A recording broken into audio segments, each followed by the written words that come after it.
Hello and welcome to this tutorial. I'm Robin from DxO, and in this video we look at getting started with PhotoLab 7. PhotoLab has two main functions. The first is to help you manage and organize your photography. The other is to process images and raw files to produce finished photos. PhotoLab works differently to many of its competitors.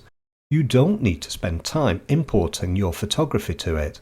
Instead, we see the disks attached to the computer in the panel on the left. We can then browse through the folders on the disk to select the folder to work with. After selecting a folder, we can see the images held there. These are displayed as a grid of thumbnails where we can click to select one. After that, we can see the photo's histogram and metadata. We can also view the metadata of any image by hovering our mouse pointer over that thumbnail. If you want to change the size of these thumbnails, you can use the thumbnail slider control. There's also a preview of the selected image, which we can reveal by clicking and dragging the top of the grid. Another useful feature of the photo library is that we can change the order of the images with the sort order drop-down.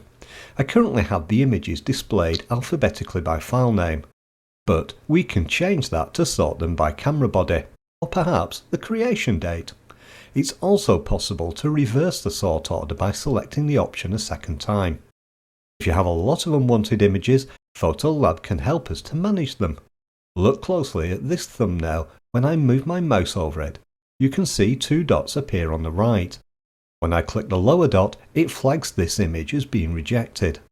Then, after working through all the images in the folder, I can filter the grid to show the ones that I don't want. I can then quickly select and delete all of these. The photo library is extremely powerful, and we look at more ways to use it in another video. Now let's pick a photo by clicking its thumbnail in the grid. We can then switch to the Customize tab, where we can edit it using the tools on the right. Along the bottom of the screen is a strip of thumbnails, allowing us to switch to edit other images.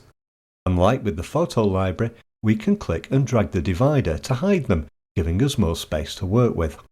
Over on the left of the interface, we see the histogram and a navigation panel.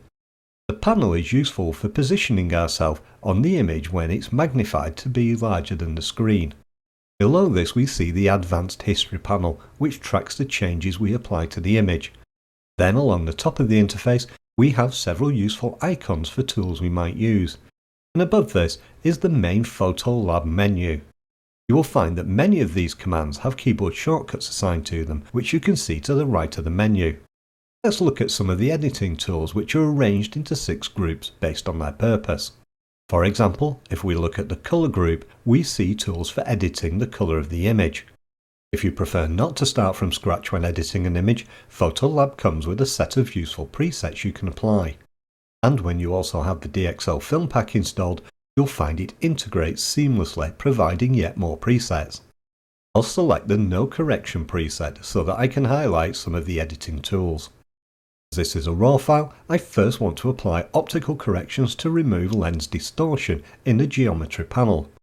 If you're working with an image from a supported camera and lens, DxO lens modules are downloaded and installed. Then when I turn on the distortion correction, the correction is automatically applied, although there is a manual option as well.